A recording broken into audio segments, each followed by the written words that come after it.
ખેડૂત મિત્રો, આજના વિડીયોમાં આપણે વાત કરવાના છે મગફળીમાં પહેલા સ્પ્રેમાં કઈ કઈ ફૂગનાશક વાપરવી, એનો ડોઝ કેટલો રાખવો અને એ ફૂગને કંટ્રોલ કઈ રીતના કરવી. તો નમસ્કાર ખેડૂત મિત્રો, હું Katariya Hitesh Rakolto agritech India private limited વતી વિડીયોના માધ્યમથી આપ સૌનું હાર્દિક સ્વાગત કરું છું.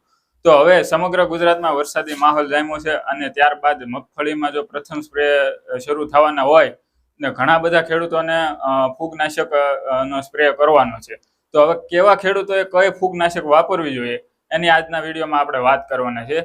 તો હવે જે ખેડૂતોએ મગફળીમાં બિયારણમાં વ્યવસ્થિત પટ આપેલો છે અને એના રિઝલ્ટ પણ એને સારા એવા મળેલા છે અને ફૂગનો પ્રશ્ન એવો બધો જોવા મળતો નથી, તો એના માટે આપણે વાત કરવાની છે એક હળવી ફૂગનાશક કે જે છે પેરામીટર. હવે આના ટેકનિકલની વાત કરીએ તો એની અંદર ટેબુકોનાઝોલ 10% અને સલ્ફર 65% આવે છે. હવે જે મગફળીમાં જે ફૂગ આવે છે એ એસ્પરજીલસ નાઇજર નામની ફૂગ આવે છે કે જેને આપણે કાળી ફૂગ તરીકે ઓળખીએ છીએ. તો આમ આપણે છોડને ઉપાડીએ તો મૂળની અંદર કાળા કલરના ટૂંકમાં ફૂગ જોવા મળે છે અને ગળું પડી અને છોડ કપાઈ જતો હોય અને ઉપરથી જોતા સુકારા જેવું લાગતું હોય. તો હવે આમાં જે ટેબુકોનાઝોલ આવે છે એ ફૂગના કોષો જે છે એની અંદર એક એર્ગોસ્ટેરોઇડ કરીને તત્વ આવતું હોય છે. તો આ તત્વ જે છે એ ફૂગની કોષ દિવાલ બનાવી રાખે છે. તો આ ટેબુકોનાઝોલ છે એ ટૂંકમાં કોષની અંદર ઉતરી અને જે એની કોષ દિવાલ છે એને તોડી નાખે છે, નબળી પાડી નાખે છે. પરિણામે જે ફૂગ છે એનું મૃત્યુ થાય છે. અને બીજું એની અંદર ટેકનિકલ છે સલ્ફર 65%. તો હવે આ જે સલ્ફર છે એ છોડને સંપૂર્ણપણે કવર કરે છે, જેના કારણે બીજી ફૂગ આવતી નથી. અને બીજું કે આ જે સલ્ફર છે એ એક ન્યુટ્રિયન્ટ તરીકે પણ કામ કરે છે. તો આ જે દવા છે એક સિસ્ટેમિક અને કોન્ટેક્ટ બંને પ્રકારે કામ આપતી હોય છે. ત્યારબાદ હવે ઘણા બધા ખેડૂતો એવા છે કે જેને મગફળીમાં પટ વ્યવસ્થિત આપી શક્યા નથી, અથવા તો જેને પટ આપ્યો છે તેમ છતાંય એને સરખું રિઝલ્ટ મળ્યું નથી અને ફૂગનો ટૂંકમાં હેવી પ્રશ્ન જોવા મળે છે.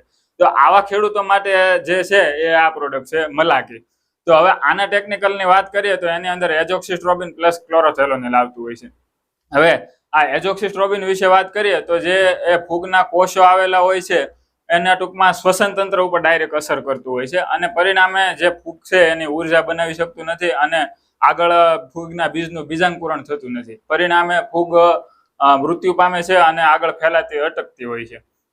હવે બીજું એની અંદર જે ક્લોરોથેલોનિલ આવે છે, હવે એ ક્લોરોથેલોનિલ વિશે વાત કરીએ તો એ ગ્લુટાથિયોન નામનું તત્વ આવતું હોય છે.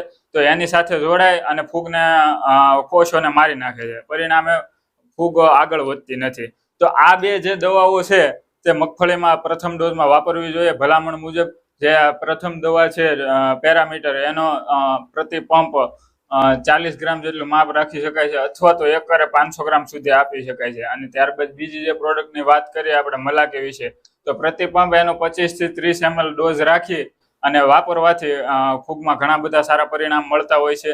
તો મારી બધા જ ખેડૂતોને ભલામણ છે કે જેને જે પ્રમાણેની જરૂરિયાત હોય આપણે વાત કરી એ મુજબ દવા છાંટી શકે. હા, અને અત્યારે વરસાદનો માહોલ છે તો દવાની સાથે સ્ટીકર વાપરવું જોઈએ. અને બીજું કે ફૂગના અટેક પછી ઝડપી રિકવરી માટે કોઈ પણ એક પીજીઆર આપણે જે આ મિરકલ છે એ પણ વાપરી શકાય છે.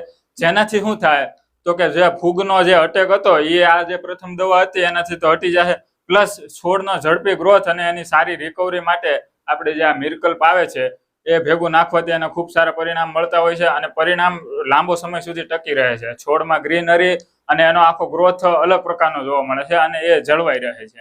તો આ પ્રકારે ડોઝ આપવાથી ઘણા બધા સારા પરિણામ મળે છે. ધન્યવાદ.